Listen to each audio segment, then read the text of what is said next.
قیامت کا دن ہوگا جب اعمال تولے جائیں گے، اور قرآن پاک میں بھی اللہ تبارک و تعالیٰ اس بات کو سورہ قارعہ میں بڑے واضح انداز میں ارشاد فرماتا ہے فَأَمَّا مَنْ ثَقُلَتْ مَوَازِينُهُ فَهُوَ فِي عِيشَةٍ رَاضِيَةٍ۔ قرآن کہتا ہے جس کی تولے بھاری ہو گئی، نیکیوں کا پلڑا بھاری ہو گیا، وہ عیش میں ہوگا، چین میں ہوگا، جنت میں چلا جائے گا۔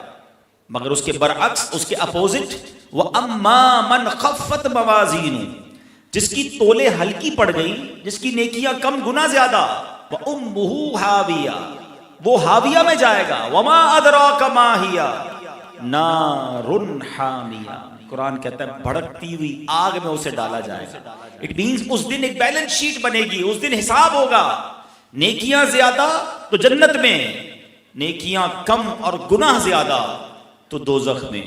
اب احادیث میں یہ مضمون ملتا ہے کہ قیامت کے دن ایسا بھی ہوگا کہ ایک بندہ ایسا ہوگا جس کی ایک نیکی کم ہوگی، صرف ایک نیکی کم۔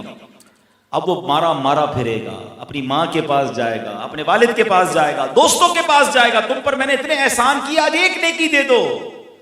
اگر نیکی نہیں دیتے تو میرا ایک گناہ ہی لے لو تاکہ میری بیلنس شیٹ ٹھیک ہو جائے، میرا نیکیوں کا پلڑا بھاری ہو جائے۔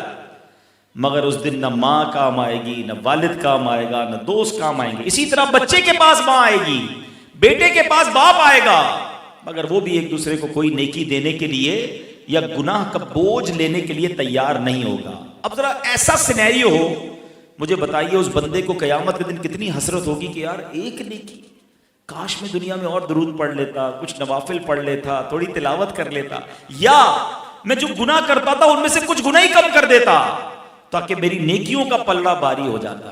اب میں بڑا ریئلسٹک کوسچن کرنے جا رہا ہوں۔ اپنے بارے میں تو میں جانتا ہوں، ہم اپنے بارے میں اگر واقع ریئلسٹک سوچیں تو شاید ہمارے گناہ زیادہ ہیں، ہماری نیکیاں کم ہیں، روز ہم سے گناہ ہو رہے ہیں۔ اب سوچئے اگر قیامت کے دن اعمال نامے تولے گئے تو ایسا لگتا ہے ہم مارے جائیں گے۔ ہمیں کچھ نہ کچھ ایسا زندگی میں کرنا ہوگا کہ نیکیوں کا پلڑا بھاری ہو اور گناہوں کا پلڑا ہلکا ہو جائے۔ ہمارے میزان عمل کو جو بیلنس کرنے کا فارمولا ہے وہ درود پاک ہے کہ جتنے درود پڑھتے جاؤ گے، اگر اللہ کرے یہ تصور جم جائے نا کہ میرے ہاتھ میں تسبیح ہے، میں درود پڑھتا جاؤں، میری نیکیوں کا پلڑا بھاری ہوتا جائے گا، میرے گناہوں کا پلڑا ہلکا ہوتا جائے گا۔ فضول باتوں کے لیے ہمارے پاس بہت وقت ہے، موبائل فون ہمارے گھنٹوں لے جاتا ہے، کیوں اتنا فضول ٹائم ضائع کرتے ہیں؟ چلتے پھرتے اٹھتے بیٹھتے کوشش کیا کریں کہ ہماری زبان ذکر و درود سے تر رہے۔ تو انشاءاللہ میں بھی نیت کروں اور آپ بھی نیت کریں کہ روزانہ کثرت سے درود پاک پڑھیں گے۔